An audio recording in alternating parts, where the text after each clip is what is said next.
O futebol, a maior paixão de qualquer brasileiro. Mas você sabe como tudo começou? Quem o inventou? E como foi criada as regras? Se ficou curioso, acompanhe o vídeo que iremos lhe responder.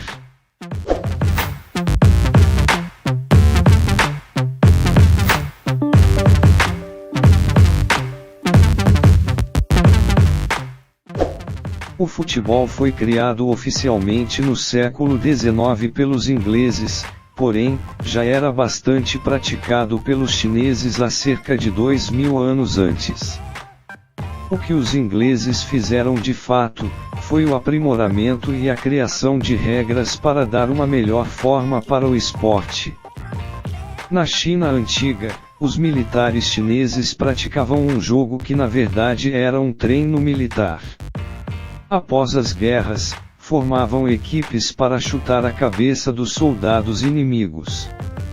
Com o tempo, as cabeças dos inimigos foram sendo substituídas por bolas de couro revestidas com cabelo.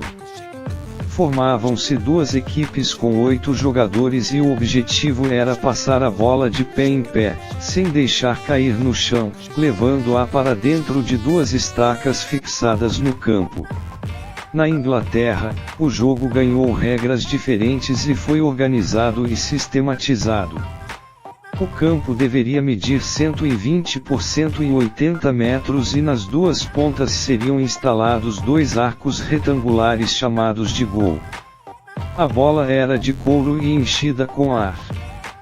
Com regras claras e objetivas, o futebol começou a ser praticado por estudantes e filhos da nobreza inglesa. Aos poucos foi se popularizando. No ano de 1848, numa conferência em Cambridge, estabeleceu-se um único código de regras para o futebol. No ano de 1871, foi criada a figura do guarda-redes, goleiro, que seria o único que poderia colocar as mãos na bola e deveria ficar próximo ao gol para evitar a entrada da bola.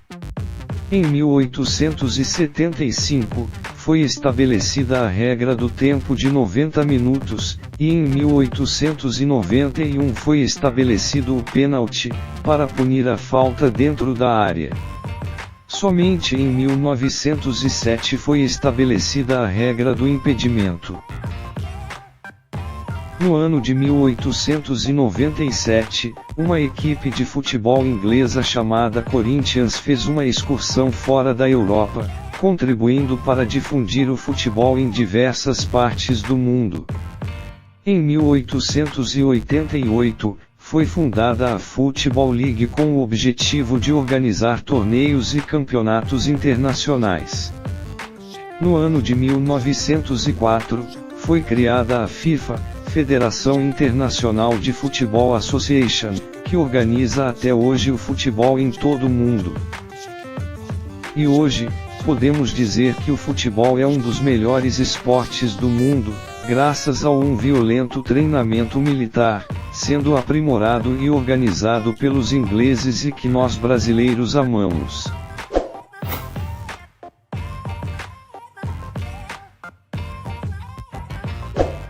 O time de futebol mais antigo do mundo é o Sheffield Football Club, da Inglaterra, fundado em 24 de outubro de 1857. O primeiro jogo de futebol, entre seleções, realizado no mundo ocorreu em Glasgow, capital da Escócia, onde foi realizado em 30 de novembro de 1872. A Escócia empatou com a Inglaterra pelo placar de 0-0. A primeira Copa do Mundo ocorreu no Uruguai. O torneio contou com 9 times da América e 4 da Europa. Outros países da Europa não quiseram participar por causa dos custos da viagem. O campeão foi o Uruguai. O Brasil ficou em 6º lugar. O primeiro gol em uma Copa foi marcado pelo francês Laurent, na Copa do Uruguai. Pelé foi o jogador mais novo a vencer uma Copa. Tinha somente 17 anos quando o Brasil conquistou o título em 1958. Foi somente na Copa do Mundo de 1970 que os árbitros de futebol começaram a usar os cartões vermelho e amarelo. O time mais caro de todo o planeta é o espanhol Real Madrid, que vale cerca de 3,3 bilhões de dólares. O segundo lugar pertence ao britânico Manchester United, 3,1 bilhões de dólares, e o terceiro, ao também espanhol Barcelona, 2,6 bilhões de dólares. O Brasil é o país do futebol, certo? Errado. O verdadeiro país do futebol é a Inglaterra, com 40 mil clubes. O número de clubes no Brasil é de apenas 13.500, o que não dá nem metade disso. Bom pessoal, é isso. Espero que tenha gostado de mais um vídeo. Continue acompanhando o canal. Se puder, inscreva-se, curta e compartilhe o vídeo.